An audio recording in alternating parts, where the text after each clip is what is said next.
Hello,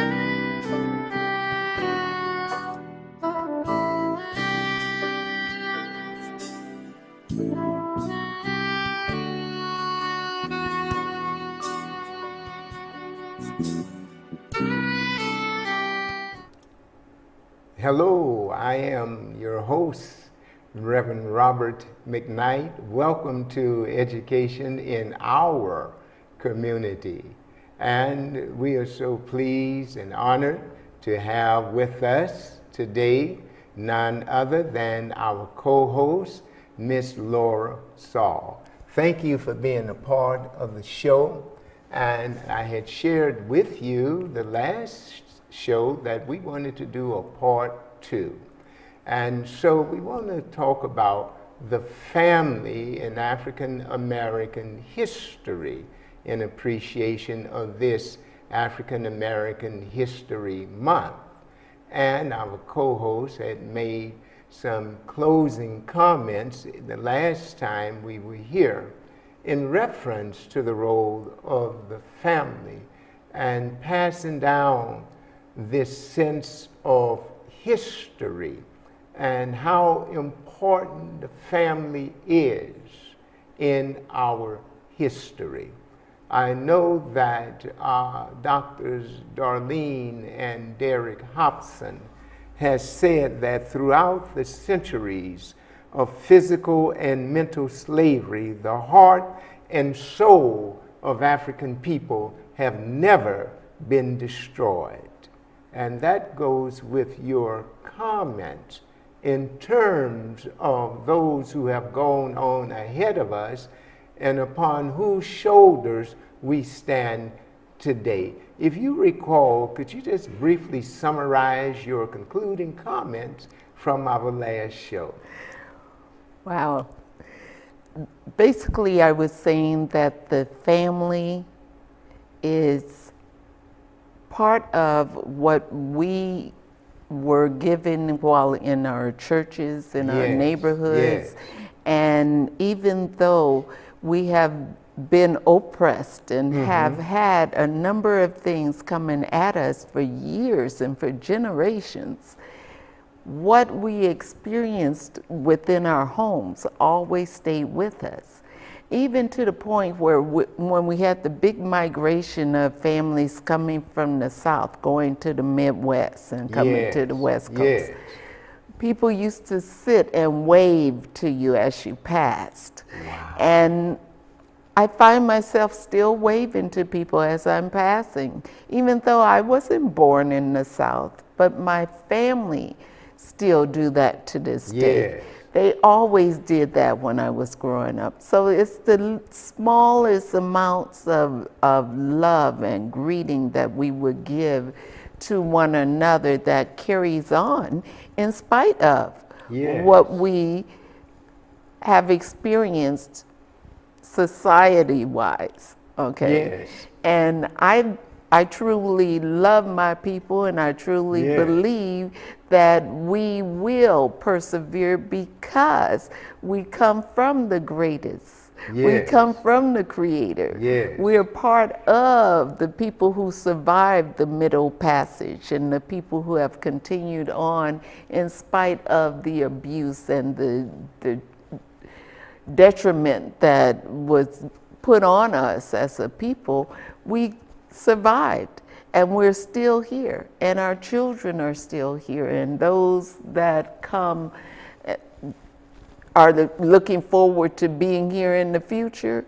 They are going to be better than us, and because now they're getting more and more knowledge of self and their history, and with that, coupled with what we learned growing up, you put the two of those together, I would be cautious about how I treat anybody today. Okay. And it is good when we speak in optimistic terms when we are talking about our future. You should never talk about your future in a fatalistic context. In terms of, I don't know what's going to happen. It is so terrible. And as we stated in the last show, you did so eloquently. Whatever you're going through did not come to stay, but the experience came into your life in order that it may pass, that you learn the lesson from it. Mm-hmm. Actually, you feast upon it to grow stronger from it, because if it dare rears its ugly head in the future, you now have the strength to immediately rid yourself of it. So you do not allow any set of circumstances, conditions, situations, or adverse personality to stop you, to prevent you from reaching your stated objective, your goal. Mm-hmm. Simply because, again, if over 400 years of bondage could not do it, certainly temporary setbacks in this 21st century cannot do it. No. So it doesn't matter whoever is in political leadership. That's only 4 years. We came through 400 years. So what is 4 years of adversity? Mm-hmm. And we were able to undo many of the injustices that were inflicted upon us. And so I think we should adopt as our slogan, our motto, this too shall pass. I agree. Yeah. I agree, because as you just said, if we look back at where we've been and what all we've been through and all that our ancestors have suffered through, yes, so that we could be in this place right now, even sitting here doing this show. Yeah. We have a lot to celebrate. Yeah. Okay. And I couldn't imagine being anyone other than who I am today. And I love being in my skin. Yes. I love being part of my family. Yes. I love being part of the extended family that's, yes, around me. And so there is nothing better than being who we are today. And so I would encourage everybody, look at your families and look at those families that came before your family. And I don't want to disregard the fact that we have some ugliness going on. Oh, yes. Oh, yeah, but we don't stay in that ugliness. We have to look forward to moving ahead in spite of the ugliness, okay? And I truly believe in my grandchild. I believe in the other grandchildren that are growing up around my grandchild, and the greatness that's in them. All we need to do is continue to be an example, yes, of what's possible. Yes. Okay? And being an example doesn't only mean achieving greatness in positions so that we have a job title, yep, and so that we have the fanciest cars or the fanciest houses. No. I'm talking about being that greatness, that loving parent or grandparent, that loving sister or brother that shows people what true love looks like. Right. And so that is not just in our words and those things that we acquire, but in what's in our hearts and how we treat one another. That's family. And family isn't just biological. No. Family. No. We always had our church family, yes, our community family, our neighborhoods. We had our biological family, but our biological family, which is something that I'm always challenged with, when I'm at work and someone passes away in my family, then they would give 3 days off for bereavement, where you could go to the funeral and things. That's great. But my family was my aunt, uncles, cousins, my brothers and sisters, my grandparents, my parents. That's all family where I come from. And so when they only giving 3 days for mother or father or brother and sister or husband and wife, I couldn't relate to that because my family wasn't just those people. And so I want people to start recognizing that it is about demonstrating that love and demonstrating who we are as a people. Yes. Now, something that you said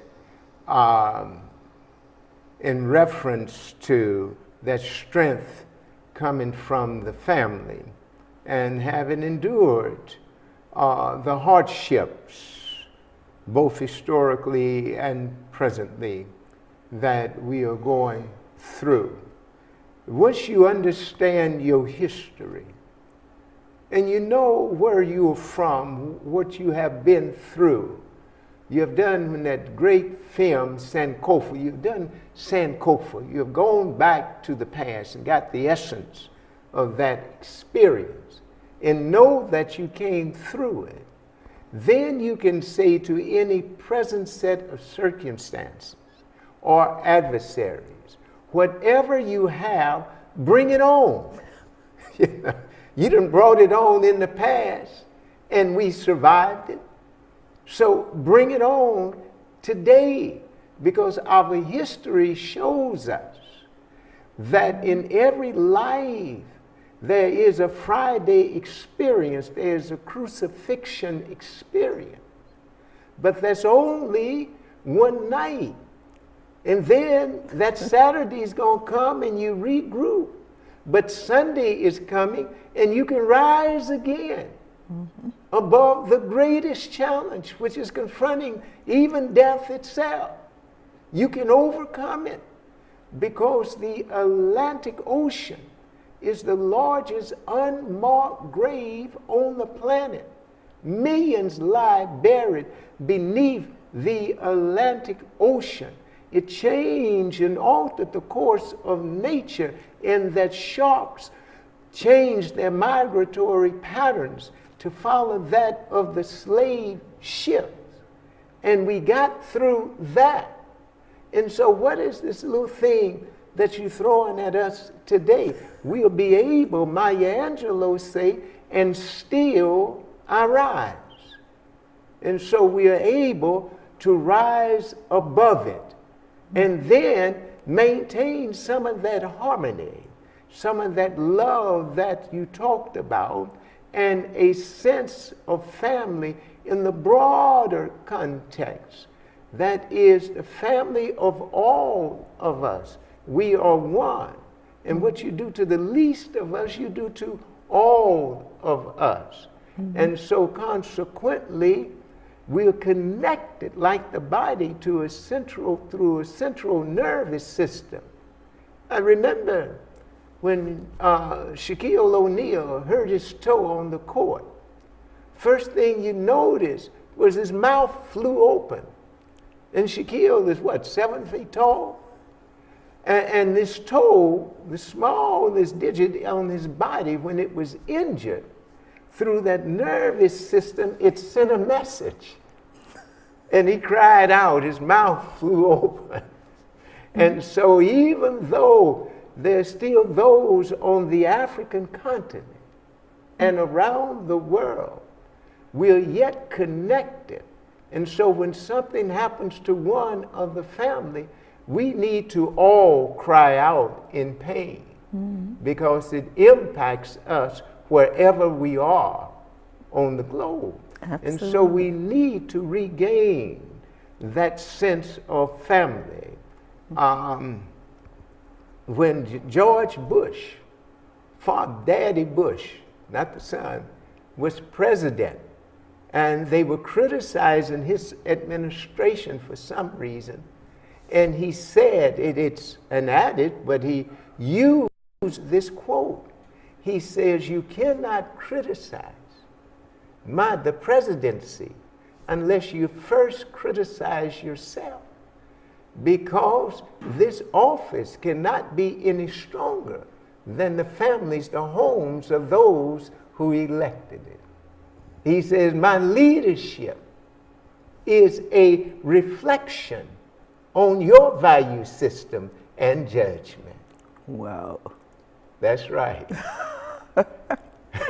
That's a powerful statement, particularly now. That's when right. you look at the people that are in office and those that are being appointed to offices now. While you were speaking, what crossed my mind is we are spiritual beings. Yes, we are. Having a human experience. Yes, we are. And so even those that have made their transition back to the spiritual realm. Yes, yes. You cannot stop or hinder us from moving forward. I saw Trayvon Martin's parents on a couple shows this week, and what they were speaking of surpassed what they experienced. The pain is still there. Yes. But now they are advocating for all those children that are still here that Trayvon will never know, that they may never know. But now, because of what they've gone through with Trayvon's transition, now they are advocating for others. Yes. And so that pain and that challenge that we go through in our communities, all that does is lift us up and strengthen us. And now with what's happening around the globe, what's happening with our political folks, they are causing other people to come together around the globe. Yes. People are coming, getting stronger and uniting with one another, advocating for one another in ways that the powers that be couldn't even imagine. They thought they were suppressing and restricting, and all they did was lift folks up. You know, Dr. King said in reference to Memphis, he says, what these fellows don't understand, they are our best publicity and advocates, that the more brutal, and I'm paraphrasing, they become, the more it draws others into the movement. And so in that march from Selma, when they were turned back because of the brutality, people came from all over the world because they went back to march again. And churches came together that would have never come together on one occasion because of the inhumane treatment that was heaped upon the marchers. And the same thing is true in a political context today, that it brings to the surface the nature of the beast. And people begin to say, no, at the University of California, just recently, all these students turned out to protest.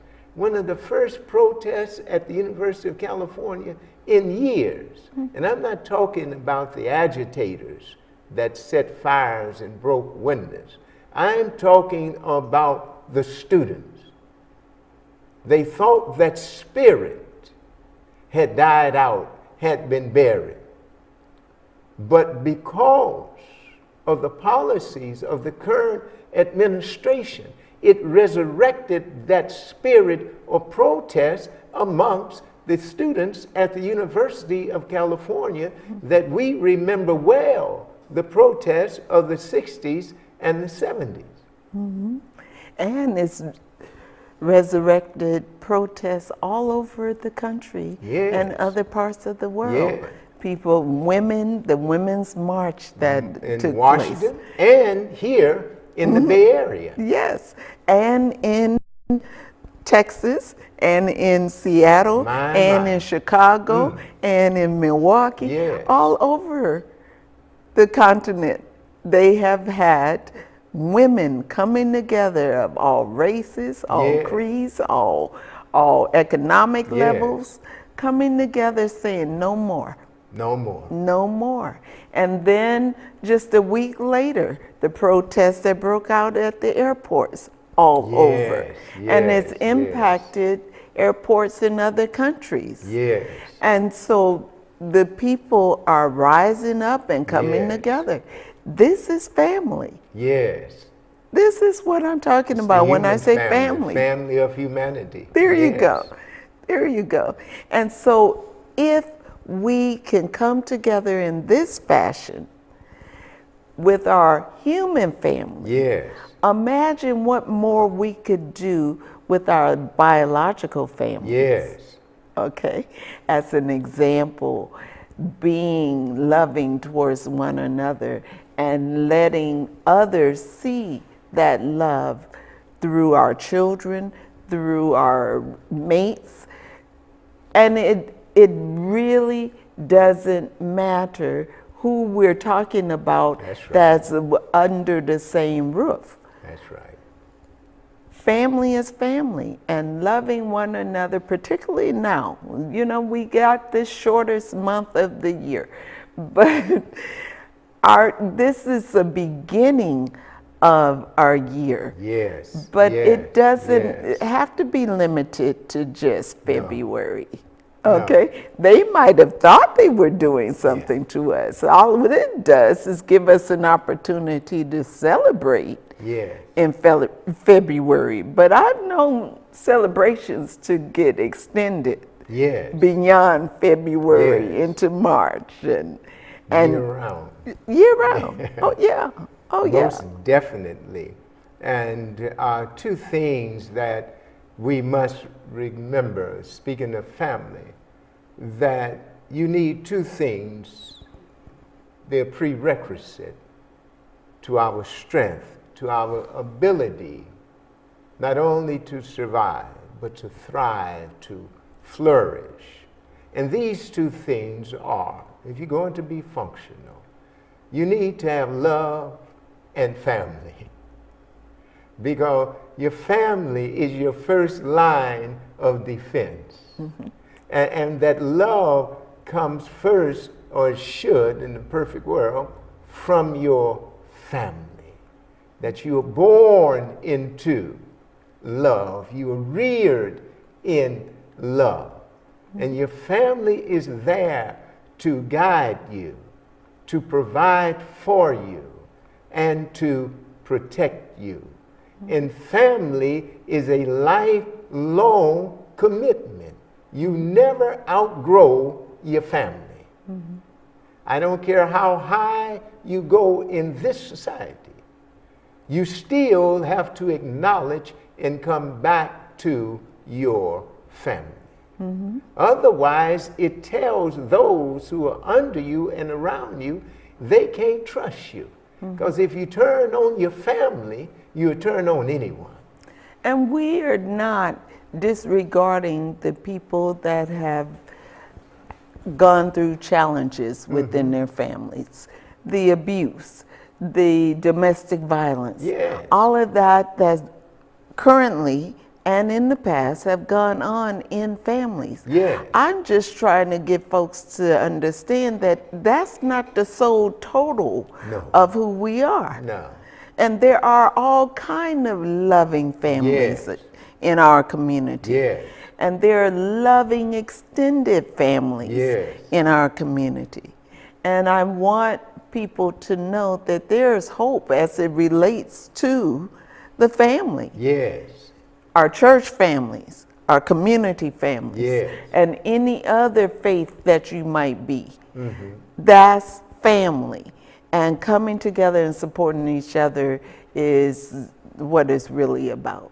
And you do it in spite of. I would never counsel or share with anyone that they should stay in an abusive relationship. So hopefully that won't be taken out of context. But family is primary. If we have an understanding of the history and the role of the family, we'll move beyond the current level of abuse and destruction of the family that we witness every day in this society and in other societies as well. The fragmentation of the family is one of the reasons why you cannot travel in any urban area without seeing these huge masses of dispossessed people that we want to call them homeless. If they are homeless, why are they homeless? And no one seems to care about them. They didn't just drop down in your community, in your neighborhood, out of the sky. They didn't get off of some spaceship. They are not aliens. You may treat them that way, but they are a reflection of the weakening, the breaking down, and the destruction of the family. Because if someone is missing from the family, you ought to go in search of him and her and do whatever it is you can do to bring them back within the family, or at least help them to better their condition by becoming their advocate in terms of the social services that are available. For two reasons. Number one, they're your family. Number two, you're a taxpayer. And this is what your taxes are to go to. Not building another coliseum for someone to go to for entertainment, but to help rebuild the lives that we see on the street corner, under the freeways, in every city you travel to. Another area that we need to pay attention to is our prisons and our jails, and how that has been trying to divide the family. Then one way we can be supportive is embrace our loved ones, invite them back home.